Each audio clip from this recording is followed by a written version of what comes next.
Assalamualaikum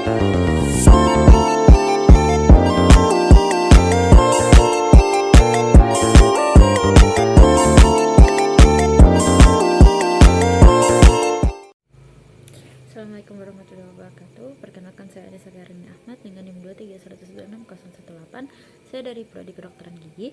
Hari ini saya akan menjelaskan materi Bahasa Indonesia atau tugas MKWK ke-7 dengan subtema topik, tema, dan kerangka karangan. Oke.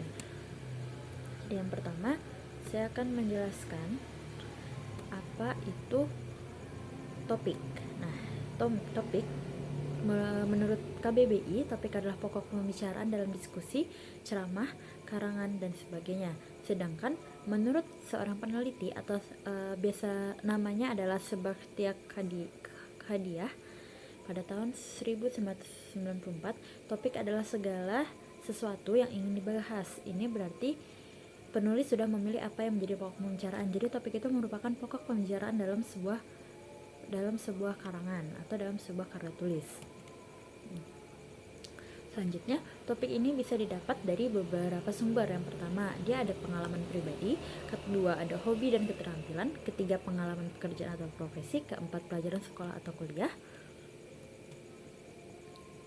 Yang kelima, pendapat pribadi. Yang keenam, peristiwa hangat dan pembicaraan publik atau sesuatu yang sedang viral pada masa kali ini atau pada saat ini, pada zaman ini, atau cerita-cerita yang lagi beredar luas di media sosial. Yang ketujuh adalah masalah abadi. Masalah abadi ini seperti apa? Seperti suku, seperti agama. Itu merupakan sebuah masalah yang ada di kehidupan masyarakat, namun merupakan masalah yang abadi. Dan yang kedelapan adalah kilasan biografi atau kisah hidup seseorang yang bisa diambil menjadi sumber topik atau seperti contohnya seperti R.A. Kartini yang dijadikan sebuah topik gitu. Nah, selanjutnya ada pembatasan topik. Jadi topik ini memerlukan pembatasan agar tidak terlalu luas cakupannya. Nah, pembatasan topik ini apa aja sih? Dia memilih topik yang menarik, memerlukan pemahaman mendalam tentang permasalahan untuk menghindari pembahasan yang terlalu luas. Pembatasan topik dapat dilakukan dengan memecah menjadi bagian yang lebih kecil, membuat daftar aspek tertentu, atau mengajukan pernyataan dasar seperti siapa, apa, di mana, kapan, dan bagaimana. Nah, selanjutnya ada selain pembatasan itu bisa kita gunakan pembatasan berdasarkan lokasi, waktu, dan sebab. Misalnya kita ambil tadi Ibu Kartini, kita ambil di daerah Jawa saja seperti itu. Selanjutnya, kriteria topik akan dianggap baik jika dia memiliki kriteria. Yang pertama, topik itu harus relevan dengan pengalaman atau pengetahuan penulis. Yang kedua, topik harus sesuai dengan ketertarikan kita. Yang ketiga, topik harus menarik bagi pembaca. Yang keempat, topik harus didukung oleh referensi yang cukup. Nah, jadi kita membuat topik itu tidak hanya semata-mata udah bikin topik yang menarik aja, tapi juga harus memiliki referensi, harus memiliki kevalitan yang benar-benar mendukung bahwa topik itu merupakan topik yang baik. Nah, dan yang kelima, itu topik harus memiliki batasan yang jelas seperti yang sudah saya jelaskan sebelumnya. Oke, selanjutnya kita akan lanjut ke tema. Nah, tema itu apa? Jadi, tema itu menurut definisi, tema merujuk pada ide pokok yang ingin disampaikan oleh penulis. Penentuan tema sebelum menulis sangat penting untuk memastikan ide disampaikan secara teratur dan jelas kepada pembaca. Tema juga dianggap sebagai penjelasan maksud dan tujuan tulisan, sehingga rumusan tema secara eksplisit membantu penulis dalam menyusun kerangka tulisan. Ciri-ciri tema yang baik itu, yang pertama, kejelasan tema. Jadi tema itu jelas. Yang kedua, ada kesatuan tema. Yang ketiga, ada perkembangan tema. Yang keempat, ada keaslian tema. Yang kelima, ada judul tema. Yang keenam, itu menarik perhatian penulis. Yang ketujuh, itu tema dikenal dan diketahui dengan baik. Selanjutnya, ada bahan yang diperlukan, dapat diperoleh, atau tema yang kita cari itu sudah bisa kita dapatkan. Nah, tema itu juga harus dibatasi seperti halnya topik. Karena tema itu perkembangannya, tema itu luasannya dari, maksudnya tema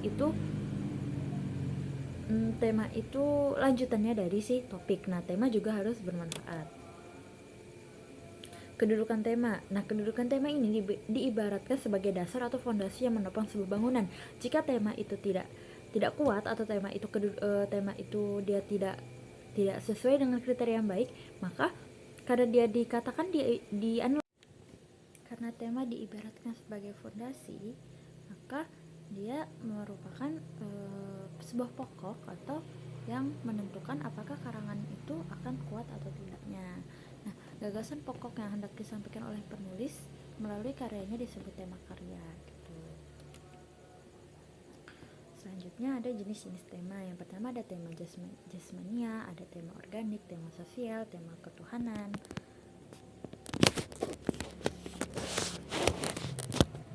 Tema egoik atau tema egoik itu tema yang berhubungan dengan emosi. Selanjutnya ada kerangka karangan. Untuk kerangka karangan sendiri merupakan rencana terstruktur untuk mengorganisir dan menyusun gagasan-gagasan. Fungsinya adalah untuk menunjukkan hubungan antara gagasan-gagasan tersebut yang memungkinkan pengarang untuk mengevaluasi kekuatan atau kelemahan tulisan. Jadi kerangka karangan ini kita ibaratkan sebagai kerangka. Badan kita memiliki kerangka. Jadi karangan juga memiliki kerangka agar sebuah karangan itu dari awal sampai akhirnya terstruktur dengan baik. Nah, elemen kerangka karangan itu yang pertama ada pengantar, lalu ada pernyataan masalah atau tujuan, lalu ada isi atau pembahasan, kemudian ada kemudian ada rincian dan contoh, dan yang terakhir ada referensi. Untuk elemen kerangka karangan sendiri ada judul dan subjudul, ada outline atau garis besar. Selanjutnya, manfaat kerangka karangan bagi penulis itu mempermudah penulis dalam menyusun karangan, lalu membantu penulis dalam menciptakan variasi kelikmas yang berbeda-beda dan menekan bagian-bagian penting, dan penulis dapat dengan jelas melihat materi pembantu. Selanjutnya, bentuk kerangka karangan itu yang pertama ada ide utama sebuah karangan yang dijelaskan berdasarkan topik. Yang kedua ada rangkaian ide dalam sebuah kerangka dijelaskan dengan menggunakan kerangka kalimat. Lalu ada susunan ide dalam sebuah kerangka karangan dijelaskan dengan menggunakan kerangka alinea. Dan yang terakhir ada pengembangan ide. Itu dalam sebuah kerangka karangan dapat melalui penyusunan proposal yang mencakup estimasi dana dan waktu yang dibutuhkan. Menurut bentuk penulisan karangan itu yang pertama ada karangan deskripsi, karangan narasi, karangan eksposisi, karangan persuasi, dan karangan argumentasi. Nah, jadi kesimpulannya dengan menentukan tema, topik, dan kerangka karangan yang baik, maka akan menghasilkan karangan yang baik pula dan menarik orang untuk membacanya. Menentukan sebuah topik, tema, dan kerangka karangan itu tepat dan wajib hukumnya bagi semua orang dalam pembentukan kerangka tertulis, karena itu merupakan sebuah fondasi awal dari sebuah karangan. Baik, sekian dari penjelasan dari saya. Kurang lebihnya saya mohon maaf jika ada kesalahan. Saya akhiri. Wassalamualaikum warahmatullahi wabarakatuh. Terima kasih.